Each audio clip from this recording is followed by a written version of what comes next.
नमस्कार, मी भाग्यश्री फाटक. मार्केट आणि मी हा सोप्या मराठीतून शेअर मार्केट समजावून सांगण्याचा माझा एक उपक्रम.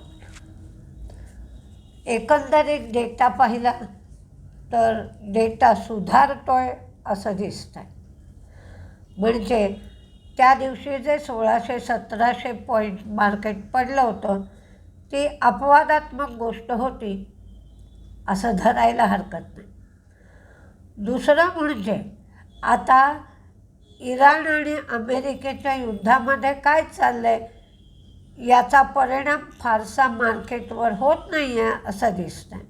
मार्केट दुर्लक्ष करतं आहे हे असं होणारच. म्हणजे छोट्या छोट्या गोष्टी होतच राहतील जिथपर्यंत नियमितपणा येत नाही. आज क्रूड पुन्हा जे वाढलं होतं 81पर्यंत ते 76 झालं आहे. बॉन्ड यील्ड 4.55 आहे. डॉलर इंडेक्स 100.90 आहे. फॉरेन इन्व्हेस्टर्सची विक्री आहे 533 कोटींची, तर डोमेस्टिक इन्व्हेस्टर्सची खरेदी आहे 2058 कोटींची. 30 वर्षाचं बॉन्ड यील्ड जे आहे ते 5.50 होईल असा एक अंदाज व्यक्त केला जातो. काल अमेरिकेमध्ये चिप शेअर वाढले होते. सगळं मार्केटच एकंदरीत काल तेजीत होतं असं दिसलं. आता आपल्या मार्केटकडे बघायचं आणि काही बातम्या बघायच्या तर काल TCSचा रिझल्ट लागला, GM ब्रिव्हरीजचा रिझल्ट लागला आणि आनंद राठी वेल्थचा रिझल्ट लागला. TCSचा रिझल्ट पाहायचा झाला तर गेल्या क्वार्टरपेक्षा 2.7% नेट प्रॉफिट कमी झाला गेल्या क्वार्टरपेक्षा. पण YOY बघायचा झाला म्हणजे गेल्या वर्षीपेक्षा तर तो 5% वाढला. गेल्या वर्षी 12,760 कोटी होता तर आता 13,349 कोटी झाला. TCS 12 रुपये डिव्हिडंड देणार आहे. 15 जुलै रेकॉर्ड डेट आहे. रेव्हेन्यू 14% वाढला. अपेक्षेपेक्षा जास्त रेव्हेन्यू वाढला. 72,275 कोटी एवढा झाला. रेव्हेन्यू सिक्वेन्शनल बेसिसवर बघायचं झालं तर 2.2% आणि कॉन्स्टंट करन्सीच्या साठी 0.4%. Operating margin 24%, net margin 19.2%, net cash 12,412 कोटी रुपये, 93% नेट इन्कमच्या एवढी नेट कॅश आहे. ऑर्डर बुक $9.5 बिलियन, ॲट्रिशन 13.6% आणि त्यांनी AI लेड ट्रान्सफॉर्मेशन डील केलं आहे SKF बरोबर. पण त्यांनी AIचा जो रेव्हेन्यू दिला आहे तो वाढतोय असं दिसतं आहे. TCSच्या रिझल्टच्या संबंधात लोकांचे एक्सपेक्टेशन नव्हतेच. त्यामुळे त्या एक्सपेक्टेशनच्या दृष्टीने बघितलं तर ठीकठाक रिझल्ट दिसतो आहे. म्हणजे खूप पडणारही नाही पण रिझल्टमुळे शेअर वाढेल असंही दिसत नाही. GM ब्रिव्हरीज 46% प्रॉफिट वाढलं आहे. पूर्वी होता 25.8 कोटी, आता झाला 37.7 कोटी. रेव्हेन्यू 200 कोटी. EBITDA 50% वाढला आहे 46.5 कोटी. मार्जिन 23.27% वाढलं आहे. आनंद राठी वेल्थचा प्रॉफिट 73% वाढला आहे. पूर्वी 94 कोटी होता, आता 163 कोटी झाला आहे. रेव्हेन्यू 18% वाढला आहे. ॲसेट्स अंडर मॅनेजमेंट 1,00,000 कोटीचा टप्पा पार झाला आहे. मार्जिन मात्र यांचे कमी झालेत, 46.6% 37.7% झालेत. टॉरेंट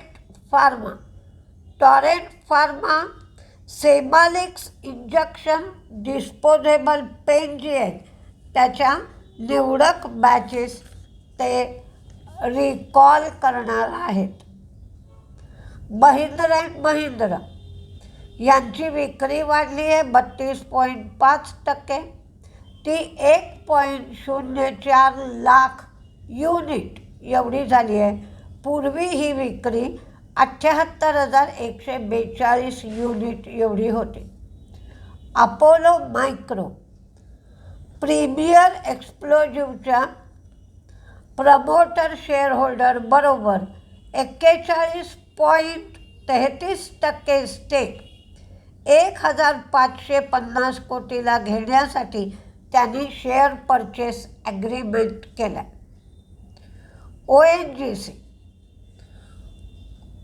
कंपनीला मंगलोर इथे 1.75 million metric tonne strategic petroleum reserve बनवण्यासाठी परवानगी मिळाली आहे. कॉन्कॉरनी गेल बरोबर खोडियार अहमदाबाद इथे LNG डिस्पेन्सिंग स्टेशन बनवण्यासाठी MOU केलेला आहे. डिक्सननी Vivo mobile India private limited बरोबर जॉईंट व्हेंचर केला आहे. या जॉईंट व्हेंचरमध्ये डिक्सनचं पर्सेंटेज 51% असेल तर व्हिवोचा स्टेक 49% असेल. इलेक्ट्रॉनिक डिव्हायसेस स्मार्टफोन भारतात उत्पादन करण्यासाठी हे जॉईंट व्हेंचर करण्यात आलं आहे. पॉवर ग्रीड बूट बेसिसवर इंटरस्टेट ट्रान्समिशन सिस्टीमसाठी ते सक्सेसफुल बिडर ठरलेत. Havells battery energy storage system सेगमेंटमध्ये त्यांनी प्रवेश केला. त्यासाठी Norway base energy storage technology company Pixii बरोबर स्ट्रॅटेजिक कोलॅबोरेशन केलं आहे. पेस डिजिटेकच्या सबसिडियरीने onward solar power private limited आणि कल्प पॉवर प्रायव्हेट लिमिटेड बरोबर battery energy storage system supply करण्यासाठी MOU केला. GE शिपिंग जगलक्ष्मण या टँकरची त्यांनी डिलिव्हरी घेतली आहे. मुथूट मायक्रो फायनान्स त्यांचे ॲसेट अंडर मॅनेजमेंट 18% वाढलेत. डिस्बर्समेंटसुद्धा वाढले आणि कलेक्शनही स्ट्रॉंग झाले आहेत. Adani Wilmar regenerative mustard farming programme ते वाढवणार आहेत, कारण त्यांनी जे सॅम्पल केलं होतं त्याच्यामध्ये त्यांचं ईल्ड 30% वाढलेलं त्यांना आढळलं आहे. आता कुठले शेअर तेजीत राहतील, कुठले शेअर मंदीत राहतील, याआधी मी तुम्हाला एका कंपनीची माहिती सांगणार आहे. म्हणजे मी जे नेहमी सांगते की तुम्ही ज्या कंपन्यांमध्ये गुंतवणूक करता त्या कंपन्या कोणकोणत्या कार्यक्षेत्रात आहेत, त्या कार्यक्षेत्रातून कोणत्या क्षेत्राचा रेव्हेन्यू जास्त आहे, कशाचा कमी आहे, आणि ती कंपनी टिकाऊ आहे का, वाढणारी आहे का, या सगळ्या गोष्टींचा अंदाज घेऊनच गुंतवणूक करायची. जर ट्रेड करायचा असेल तर तुम्हाला किती प्रॉफिट घ्यायचं आहे हे तुम्ही ठरवायला पाहिजे. आज मी उनो मिंडाची तुम्हाला माहिती सांगते. उनो मिंडा काल 1160 रुपयाच्या आसपास होता आणि त्याचं टार्गेट 500 रुपयांनी जास्त देण्यात आलं आहे. तर एवढं का टार्गेट वाढवलं म्हणून मी वाचत होते तेव्हा मला ही सगळी माहिती उपलब्ध झाली. तर एवढं टार्गेट वाढवण्यात का आलं आहे तर त्याच्यासाठी काही मुद्दे आहेत. प्रीमियमायझेशन, EV ट्रान्झिशन आणि स्ट्रॉंग पोर्टफोलिओ मिक्स ही 3 कारणं आहेत त्याच्यामध्ये. आता पोर्टफोलिओ मिक्सचरमध्ये त्यांच्या काय काय आहे तर स्विचेसमधून त्यांना 25% रेव्हेन्यू येतो, लायटिंगमधून 22%, कास्टिंगमधून 19%, सीटिंगमधून 7%, ग्रीन मोबिलिटीमधून पण 7%. आणि ग्रीन मोबिलिटीच्या बाबतीत सरकारने बरीच कन्सेशन्स पण दिली आहेत. आणि बाकीचे प्रॉडक्ट्स पण ते करतात, म्हणजे sensors, advance driver assistant system हे पण आणि ऑकस्टिक्स हे पण प्रोड्यूस करतात. त्याचबरोबर passenger vehicle, 2 wheeler, commercial vehicle आणि ऑफ द रोड व्हेकल या 4ही बाबतीत ते कामकाज करतात. आणि हल्लीचं वातावरण कसं बदललं आहे त्याचासुद्धा उनो मिंडावर चांगला परिणाम होतो आहे. म्हणजे प्रीमियमायझेशनमुळे त्यांना बूस्ट मिळतो आहे. फीचर रिच म्हणजे ज्या वाहनांमध्ये अधिकाधिक गोष्टी दिल्या जात आहेत आणि ज्या अधिक उपयोगी आहेत असे व्हेकल घेण्याकडे लोकांचा कल आहे. सेफ्टी आणि एमिशन रेग्युलेशन्स पाळली जात आहेत की नाही याच्याकडे लोक बघत आहेत. ग्रीन मोबिलिटीवर सरकारचा फोकस आहे. आणि उनो मिंडाची 37 R&D सेंटर्स आहेत. ग्लोबल टेक्नॉलॉजी पार्टनरशिप आहे. त्यांच्याकडे 292 पेटंट्स आहेत आणि त्यांची 577 डिझाईन्स रजिस्टर आहेत. 11 प्रोजेक्टपैकी 7 प्रोजेक्ट 2027मध्ये ऑपरेशनल होणार आहेत. 2 नवीन प्लांट त्यांचे सुरू होतील. आणि इन्व्हेस्टमेंट करायची असेल तर CAGR ग्रोथ बघतो आपण, तर रेव्हेन्यूमध्ये 19% ग्रोथ होईल, EBITDA 20% वाढेल, तर पॅट 23% वाढेल. त्यांचा फ्री कॅश फ्लो पॉझिटिव्ह आहे आणि ते लोक कर्ज कमी करत आहेत. 2150 कोटीवरनं 1780 कोटी एवढं आता त्यांचं कर्ज राहील कमी झाल्यानंतर, अशी कंपनीने माहिती दिली आहे. त्यामुळे आपण ज्याच्यामध्ये गुंतवणूक करतो त्याची सगळी माहिती मिळवावी, CAGR ग्रोथ बघावी आणि मग गुंतवणूक करावी. आता कुठले शेअर तेजीत राहतील, कुठले मंदीत ते पाहूया. बातम्यानुसार दिलेले आहेत. जर TCSचा शेअर मंदीत गेला तर त्याचा परिणाम इतर IT शेअरवर होईल. पण काल मिड कॅप आणि स्मॉल कॅप शेअर मात्र तेजीत होते.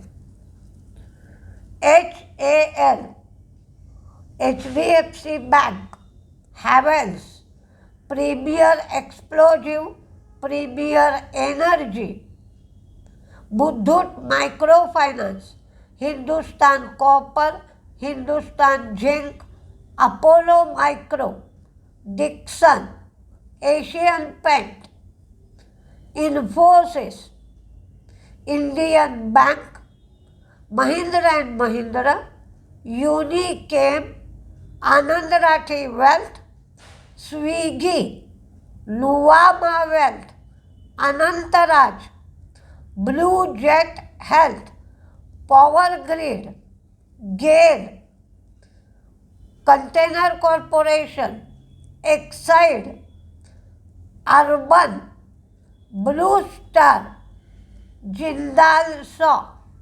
कारण वेल्स्पन कॉर्पमध्ये काल चांगली तेजी होती आणि पाईपवाल्या कंपन्यांमध्ये तेजी दिसते आहे. स्टार हेल्थ, वरुण ब्रिव्हरेजेस, भारती एअरटेल आणि ह्या जून जुलै महिन्यांमध्ये शूज किंवा फुटवेअर क्षेत्रामध्ये तेजी असते कारण सगळ्या शाळा सुरू होतात. म्हणून मेट्रो ब्रँड्स आणि लिबर्टी, लेन्सकार्ट. तर आता मंदीमध्ये प्रीमियर एक्सप्लोजिव्हनी डील केलं आहे, त्याचा निगेटिव्ह इफेक्ट सोलार एक्सप्लोजिव्हवर होईल. सोलार एक्सप्लोजिव्ह काल 500 रुपये मंदीतच होता. आणि टॉरेंट फार्मा हे 2 शेअर मंदीत राहण्याची शक्यता आहे. पण मार्केटचं एकंदर निरीक्षण केलं तर मार्केट संपता लोक पोझिशन सोडून देत आहेत, कारण दुसऱ्या दिवशी काय होईल याचा भरोसा कुणालाही नाही. म्हणून तुम्हीसुद्धा पोझिशन शक्यतो ठेवू नका. त्यातून आज शुक्रवार आहे. काल व्हिक्सही कमी झाला आहे, क्रूडही कमी झाला आहे. मार्केट जवळजवळ 75% तेजीत राहील. पण शेवटच्या तासामध्ये मात्र लोक पोझिशन सोडून देत आहेत. त्यामुळे मार्केट ढासळण्याची किंवा कमी होण्याची शक्यता संभवते. बघूया काय काय होतं आहे ते. नमस्ते.